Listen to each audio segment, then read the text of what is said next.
Welcome back to our channel. शुरू करने से पहले अपना ध्यान रखें और ख्याल रखें, आगे स्पॉयलर्स हैं। आज मैं आपको एक ब्रिटिश साइंस फिक्शन और फैंटेसी फिल्म को एक्सप्लेन करूंगी जिसका टाइटल एब्सोल्युटली एनीथिंग है। फिल्म एक स्पेस प्रॉप के लॉन्च के साथ शुरू होती है जिसमें इंसानों के बारे में एक इंस्क्रिप्शन के साथ साथ पृथ्वी तक का नक्शा भी होता है। इसका उद्देश्य एक्स्ट्रा टेरेस्ट्रियल लोगों के लिए है ताकि वे मैप का उपयोग करके पृथ्वी पर मनुष्यों को ढूंढ सके। यह कार्यक्रम टीवी पर भी ब्रॉडकास्ट होता है और अजीब तरह से एक कुत्ता इसे देख रहा होता है। इस सीन में नील क्लार्क नाम के एक व्यक्ति को दिखाया जाता है। उनके सबसे अधिक सेल होने वाले नॉवल के लिए एक अवार्ड शो में होस्ट द्वारा उनका इंटरव्यू लिया जा रहा है। पहले तो सब कुछ स्मूथली चलता है, लेकिन जैसे ही वह अपनी स्पीच शुरू करने वाला होता है, अचानक एक कुत्ता उस पर भौंकता है जिसे दूसरे कुत्ते भौंकते हैं और सीधे उस पर ठहाके लगाते हैं। लकीली यह सिर्फ एक सपना था। इस बीच उसका कुत्ता डेनिस तब तक भौंकता रहता है जब तक कि उसकी पड़ोसी फियोना उस पर पागल नहीं हो जाती है। इस वजह से नील तुरंत अपने कुत्ते को बाहर ले जाता है। फिर उसकी मुलाकात एक अन्य पड़ोसी से होती है जिसका नाम कैथरीन वेस्ट है। पता चला कि वह वही महिला है जो पहले नील के सपने में होस्ट बनी थी। वह अपना बाकी का सपना भी बताता है और वास्तव में नील को उस पर लंबे समय से क्रश है, लेकिन वह उसे सामने से बताने के लिए बहुत शर्मिंदा है।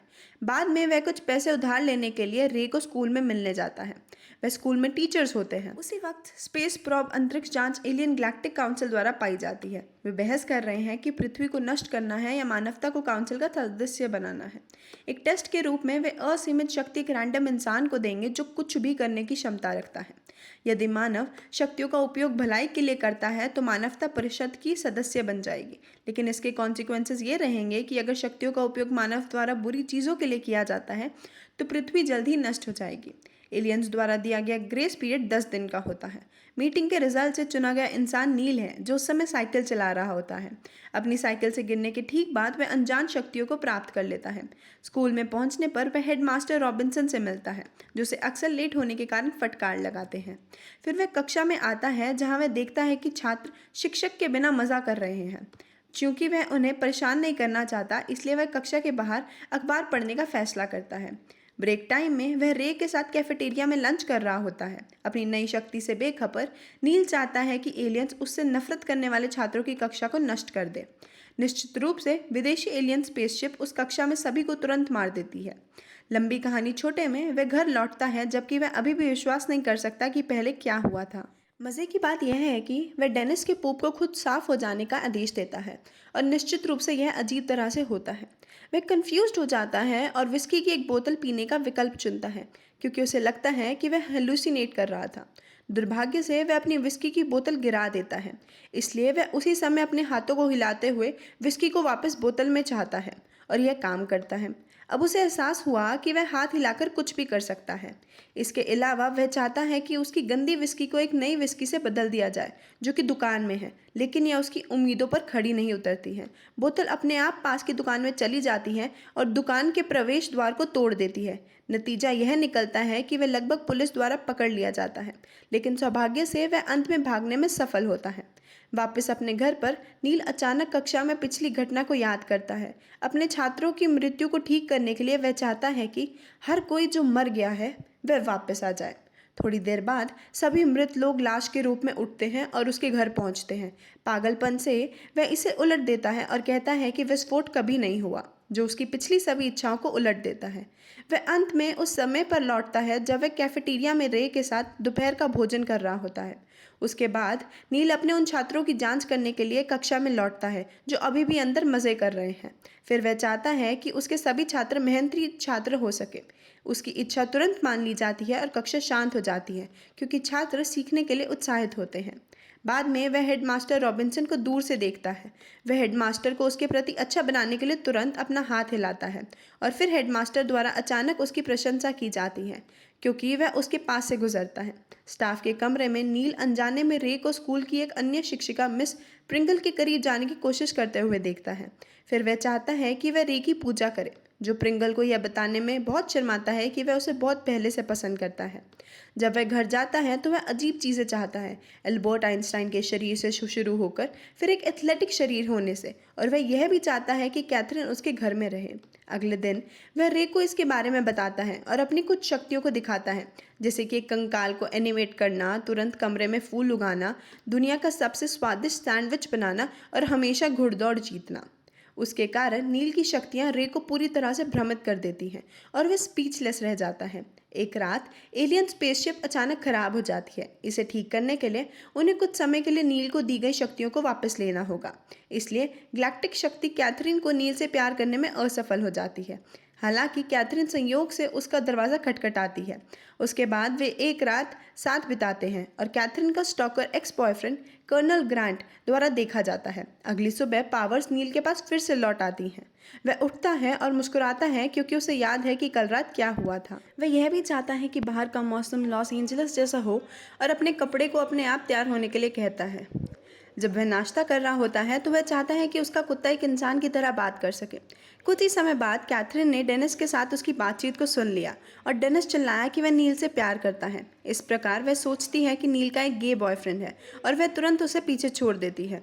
जैसे ही नील उसका पीछा करता है वह घबराए हुए रे से टकरा जाता है। वह कहता है कि मिस प्रिंगल उसे प्रेम नहीं करती बल्कि वह उसे भगवान की तरह पूजती है। क्योंकि वह जल्दी में है, वह रे को सॉसेज में बदलने का फैसला करता है। वह सॉसेज को बेकरी में ले जाता है जहाँ कैथरीन है। वह फिर उसे सब कुछ समझाने की कोशिश करता है, लेकिन कैथरीन कभी भी उस पर विश्वास नहीं करती है। अंत में नील रे को वापस अपने असली रूप में बदल देता है। दूसरी तरफ एलियंस को यह पसंद नहीं है कि नील इस समय क्या कर रहा है, क्योंकि उसने सभी पावर्स के साथ कुछ भी अच्छा काम नहीं किया है। अपने अपार्टमेंट में पहुंचने पर कैथरीन ग्रांट को देखकर बहुत हैरान हो जाती है, जो किसी तरह उससे पहले ही उसके घर में था। फिर वह उसे अंदर बंद कर देती है। इसलिए घटना को देखने वाला नील तुरंत उसे अपने कमरे में छिपाने के लिए आमंत्रित करता है। कुछ ही समय बाद ग्रांट सफलतापूर्वक खिड़की से अंदर घुस गया और सीधे नील पर अपनी बंदूक तान दी, लेकिन नील उससे डरता नहीं है। अपनी शक्ति का उपयोग करते हुए वह ग्रांट की बाँह तोड़ देता है और फिर उसे ठीक कर देता है। जब भी वह एक इच्छा कहता है और उसका हाथ इशारा करता है तो वह इच्छा पूरी हो जाती है, वह उन्हें बताता है। दूसरी ओर कैथरीन उन दोनों को लड़ते हुए छोड़ के जाने का विकल्प चुनती है। जब नील बंद हो जाता है तो ग्रांट उसका अपहरण करने का प्रबंधन करता है, उसका हाथ बांधता है और उसे भागने से रोकने के लिए उसे पकड़ लेता है। वह नील को कुछ स्वार्थी या बेतुकी इच्छाएं देने के लिए भी मजबूर करता है, जैसे कि सभी देशी अंग्रेजों लोगों को बड़े कान और बतख जैसे पैर देना, और वह डेनिस को गोली मारने की धमकी देता है।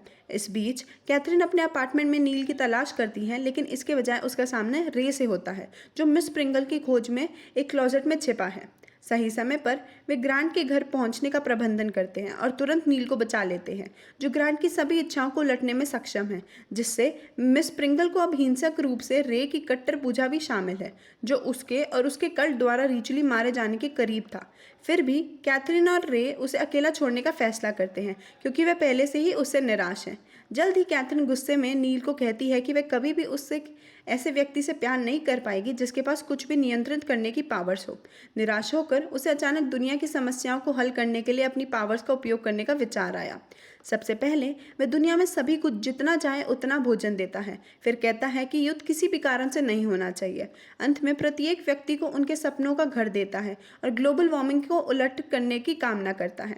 फिर भी जब दुनिया भर में ओबेसिटी फैल जाती है, सभी जगह घरों के लिए ले ली जाती है और कई देश बिना किसी कारण के युद्ध की घोषणा करते हैं और धरती ग्लोबल आईसीएच में चली जाती है। इसकी वजह से नील इन सभी इच्छाओं को उलट कर देता है। अपने निजी जीवन और दुनिया को एक बेहतर जगह बनाने के व्यर्थ प्रयासों से उदास महसूस करते हुए वह आत्महत्या का प्रयास करता है, लेकिन जैसे ही वह नदी में कूदता है, डेनिस भी कूद जाता है। नतीजे में नील को खुद सहित कुत्ते को बचाने के लिए मजबूर होना पड़ता है।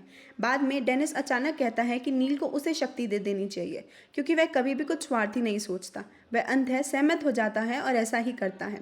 इस बीच एलियंस तय करते हैं कि पृथ्वी योग्य नहीं है।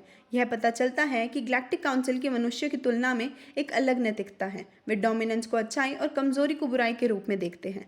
नील लगातार युद्धों को समाप्त करने और अन्य लोगों के जीवन को बेहतर बनाने की कोशिश कर रहा है। ये कमजोरी का संकेत है। वे डूम वेपन का उपयोग करके पृथ्वी को नष्ट करने का निर्णय लेते हैं, लेकिन साथ ही डेनिस की इच्छा है कि पावर के सोर्स को नष्ट कर दिया जाए, जिससे डूम वेपन विदेशी जहाज पर वापस चली जाती है, जिससे वह सभी मर जाते हैं। कोई शक्ति नहीं बची है, लेकिन कॉन्फिडेंस से भरा हुआ है नील। अगली सुबह कैथरीन को डेट पर जाने के लिए कहता है, जिसके लिए वह सहमत हो जाती है। ऐसी ही और वीडियोस के लिए हमारे चैनल को सब्सक्राइब करें, वीडियो को लाइक करें एंड नोटिफिकेशंस को ऑन करें। वीडियो देखने के लिए शुक्रिया।